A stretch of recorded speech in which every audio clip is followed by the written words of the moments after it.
Coucou, moi c'est Victor Durand-Lepeuch et vous écoutez bien Comme un poisson dans l'eau, le podcast contre le spécisme. Épisode 1, Nombrilisme, le fléau à éviter. Parler de soi, quand on milite pour les animaux, c'est toujours un peu suspect. Je le sais, je me suis longtemps retenu. Alors pourquoi je fais ça maintenant ?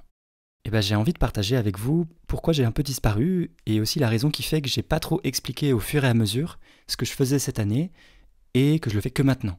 Alors que certaines personnes n'ont pas trop de problème à parler de leur futur livre pendant qu'elles écrivent. Bon, en fait, ça, je peux vous le dire tout de suite. Déjà parce que ça a été très prenant et que je me suis souvent senti dépassé par tout ça pendant les derniers mois.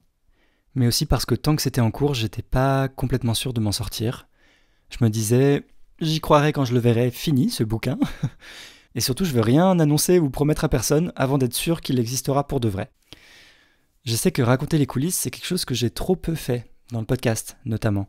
Vous m'avez souvent demandé de parler plus de moi, de ce que je pense personnellement vis-à-vis des sujets évoqués, et j'avoue que j'ai été pas mal réticent à faire tout ça, peut-être à tort. D'habitude, je suis relativement pudique sur ma vie perso, je préfère parler des idées politiques que de moi-même, et j'aime pas trop montrer ma gueule, alors que c'est le premier conseil à suivre pour percer sur les réseaux sociaux. Du coup, c'est dommage.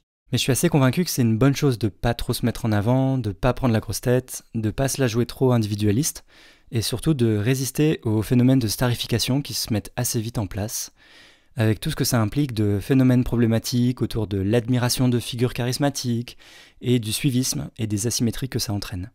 Du coup, j'ai pas trop envie de risquer d'alimenter tout ça. Mais je sais aussi que c'est important d'incarner les idées antispécistes, de relier à ce que ça nous fait à nous en tant qu'humains, qui essayons de faire un peu pour lutter contre le spécisme, et pour un monde meilleur pour tous les animaux. L'épisode qui m'a demandé le plus de travail et qui vous a pas mal touché de ce que vous m'avez dit, c'est T'es pas seul, qui est aussi celui où je livre le plus d'éléments intimes, de choses qui m'ont traversé, à la fois dans ma vie personnelle et dans mes réflexions. J'ai vu que ce genre d'épisode crée des résonances entre nous, entre nos vies vécues. Et je pense que le témoignage, c'est vraiment le propre du podcast, c'est ce qui fait sa chaleur. Mais bon, pour le moment, je l'ai fait peu et plutôt en me protégeant, et donc en maintenant une forme de façade ou de discrétion, d'où le fait de pas trop montrer les coulisses ou ma tête quand je peux éviter. Je crois un peu parce que quand on parle plus de soi, on peut pas plaire à tout le monde, nécessairement, et donc forcément des personnes seront agacées, alors que si je parle des idées, au moins on peut en débattre. Et surtout, c'est un peu plus une question de justesse, de choix éditoriaux, etc. Je me sens moins exposé que si c'est ma personne qu'on récuse directement.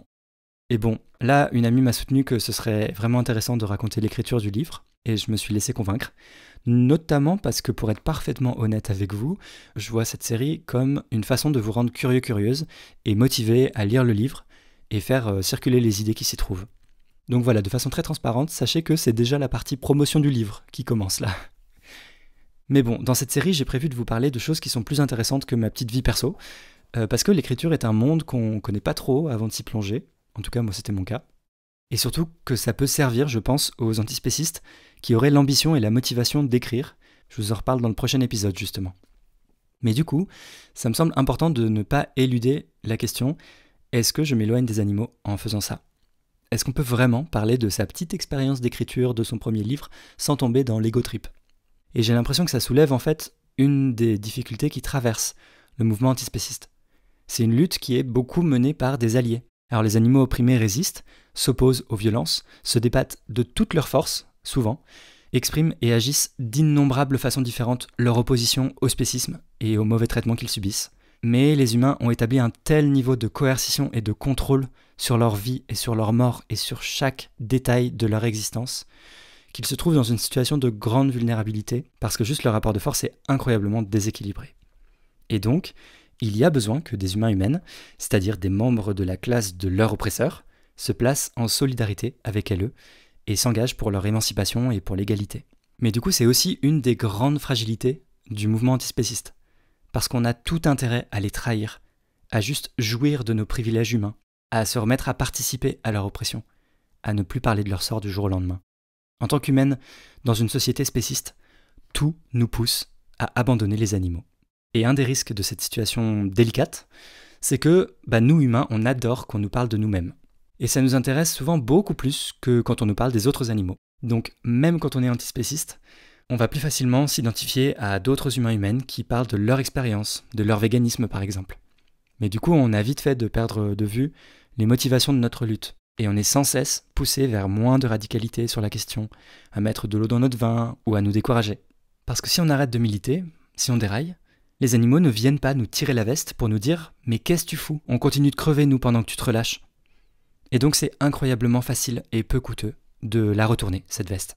Donc c'est une question plus que jamais légitime de se demander si ça vaut vraiment le coup de parler de moi quand le sujet c'est le spécisme et ce qui arrive à des milliards d'individus non humains. Et en vrai, j'ai pas la réponse du bon équilibre à maintenir. J'essaie de toujours agir pour eux, de les avoir en permanence dans mon esprit, et que leur liberté, leur droit de vivre, notre égalité commune reste toujours mon objectif et ce qui oriente mes actions au quotidien. Et j'ai voulu veiller à ce que toujours la question du spécisme soit la question centrale abordée dans l'ouvrage, celle à partir de laquelle on aborde les autres. Et c'est aussi ce que j'essaie de faire dans le podcast, où j'aborde aussi des questions connectées avec le spécisme, notamment les liens avec d'autres oppressions, des enjeux transversaux comme les luttes écologistes, mais toujours, j'espère, d'une façon qui cherche à faire avancer la prise en compte des intérêts des autres animaux et à combattre leur oppression. Mais de fait, je vais pas beaucoup parler d'eux directement dans cette série. Et je reviens pas systématiquement à leur situation, à leurs expériences, à leur vie. Et en vrai, au final, je me suis rendu compte que c'était aussi le cas dans l'ouvrage, alors que c'était vraiment opposé à mes objectifs que la discussion soit centrée sur les humains humaines. C'est malheureux, mais je crois que ce que je cherchais à accomplir avec ce livre l'exigeait.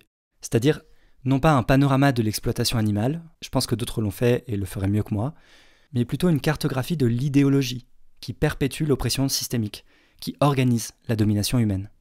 Et donc ça demandait de mettre beaucoup l'accent sur ce qui se passe dans la tête des humains humaines, de nos croyances pourries qui entretiennent le spécisme, et qui bien souvent éloignent et occultent, justement, le sort réel de ces victimes. Quand on nous dit que les véganes sont des bobos, sont des extrémistes, sont dépolitisés, etc., ouais, on parle des humains humaines, et on parle plus des animaux. Mais en même temps, si on veut répondre à ça et écarter les idées reçues, on n'a pas le choix que de répondre aussi sur les humains humaines, et sur pourquoi c'est des mauvais arguments. Mais bon, je suis quand même habité par pas mal de doutes quant à savoir si je fais ce qu'il faut, si j'ai maintenu le bon équilibre, et j'ai appris à faire avec ces doutes, parce qu'ils m'ont pas quitté depuis que j'ai commencé à militer.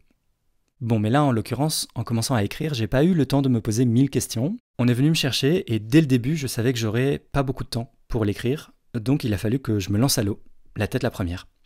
Je vous raconte ça dans le prochain épisode. C'était pas ce que j'avais prévu. Spoiler, rien ne l'est jamais. Bisous.